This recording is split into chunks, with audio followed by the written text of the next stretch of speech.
রাসূলুল্লাহ সাল্লাল্লাহু আলাইহি ওয়াসাল্লাম জন্মের সময় ফেরেশতাদের সাথে শয়তানের তুমুল ঝগড়া।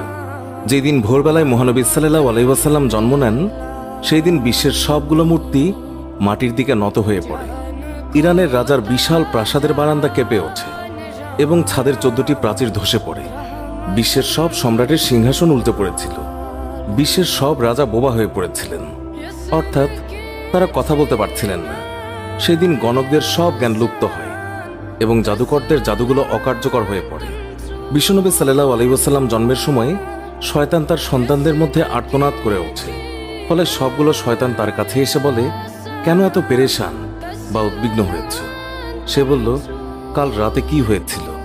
রাতের প্রথম থেকে এই পর্যন্ত দেখেছি যে আকাশ এবং জমিনের অবস্থা বদলে গেছে। ভূপৃষ্ঠে ঘটে গেছে এক বিরাট ঘটনা। ঈসা আলাইহিসসালাম ঊর্ধ্ব আকাশে চলে যাওয়ার পর আর কখনো এত বড় ঘটনা ঘটেনি। সবাই গিয়ে খোঁজ খবর নাও যে কি ঘটেছে।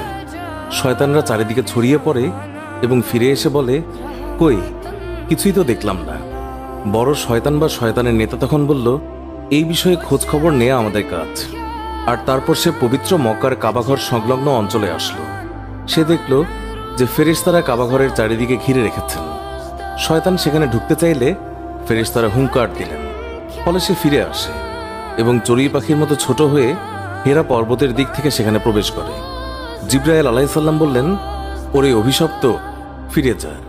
সে বলল, হে জিবরাইল, আমার একটা প্রশ্ন আছে, বলতো আজ রাতে কি ঘটেছে? জিবরাইল আলাইহিস সালাম বললেন, সর্বশ্রেষ্ঠ নবী মুহাম্মদুর রাসূলুল্লাহ সাল্লাল্লাহু আলাইহি ওয়াসাল্লাম আজ রাতে জন্ম নিয়েছেন। শয়তান প্রশ্ন করল, তার মধ্যে কি আমার কোনো কর্তৃত্বের অংশ আছে? সে তথা ইবলিস বা শয়তান আবার প্রশ্ন করল, তার উম্মতের মধ্যে কি আমার কোনো অংশ আছে? জিবরাইল আলাইহিস সালাম বললেন, হ্যাঁ। ইবলিস বলল, আমি সন্তুষ্ট হলাম। হযরত হালিমা বর্ণনা করেন, শিশু মুহাম্মদ রাসূলুল্লাহ সাল্লাল্লাহু আলাইহি ওয়াসাল্লামকে আমার গৃহে আনার সাথে সাথেই রহমত বরকত প্রকাশ হতে লাগল।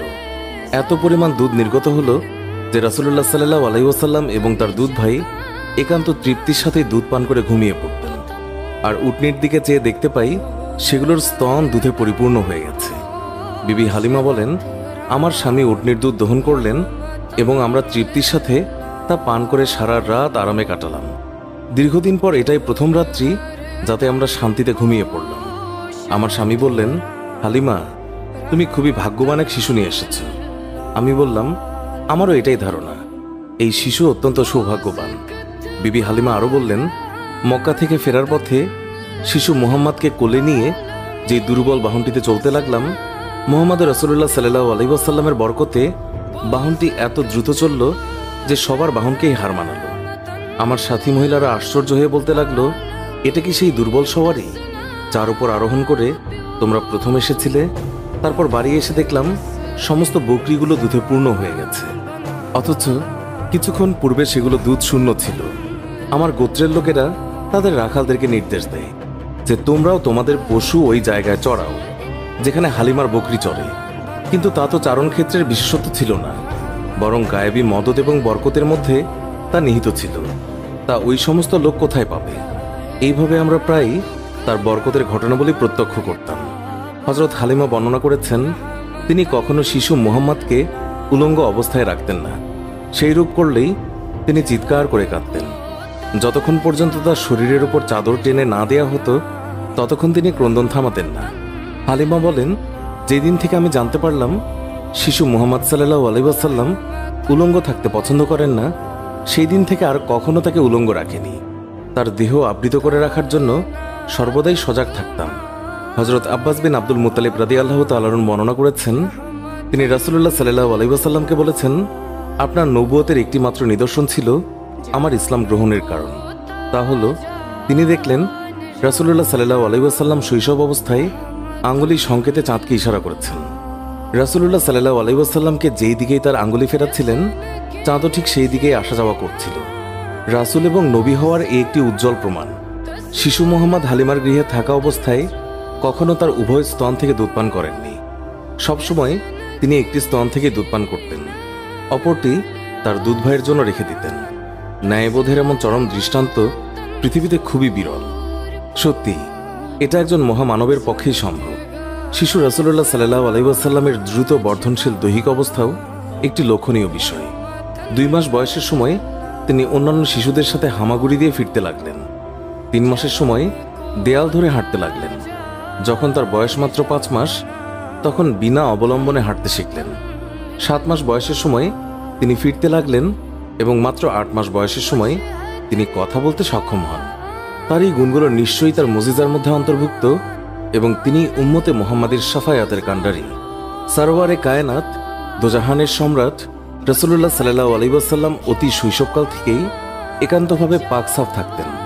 সাধারণত শিশুরা নিজের প্রস্রাব পায়খানা নিজের অঙ্গে প্রত্যঙ্গে বা জামা কাপড়ে মাখে, এমনকি তা মুখে দিয়ে থাকে। রাসূলুল্লাহ সাল্লাল্লাহু আলাইহি ওয়াসাল্লামের দুধমাতা হালিমা রাদিয়াল্লাহু তাআলা আনহা তিনি বর্ণনা করেন, শিশু মুহাম্মদ কখনোই বিছানায় প্রস্রাব পায়খানা করেননি, নিজের অঙ্গ প্রত্যঙ্গ এবং কাপড় অপবিত্র করেননি। তাকে বিছানা থেকে উঠিয়ে 2 পায়ের ওপর দাঁড় করানো ব্যতীত কখনো পায়খানা প্রস্রাব করতেন না। সাথে সাথে তাকে পরিষ্কার করে দিতাম। তিনি যে আল্লাহ তাআলার সৃষ্ট মানুষ, তাতে আমার কোনোই সন্দেহ ছিল না। সুতরাং সর্বাবস্থায় পাকসাফ থাকা তার পক্ষে অস্বাভাবিক কিছু নয়। মহানবী সাল্লাল্লাহু আলাইহি ওয়াসাল্লামের দেহ নূরের তৈরি বলে তার শরীরের কোনো ছায়া ছিল না। মানুষের ছায়া কত ময়লা আবর্জনার উপর পতিত হয়, কত পশু পাখি অথবা মানুষের পায়ের তলায় ছায়া পতিত হওয়ার সম্ভাবনা থাকে, কিন্তু মহানবী সাল্লাল্লাহু আলাইহি ওয়াসাল্লামের পবিত্র দেহের ছায়া এইভাবে অপদস্থ হওয়া আল্লাহ তাআলার অভিপ্রেত নয়। এই জন্য আল্লাহ তাআলা তার দেহ ছায়াহীন করে তৈরি করেছেন।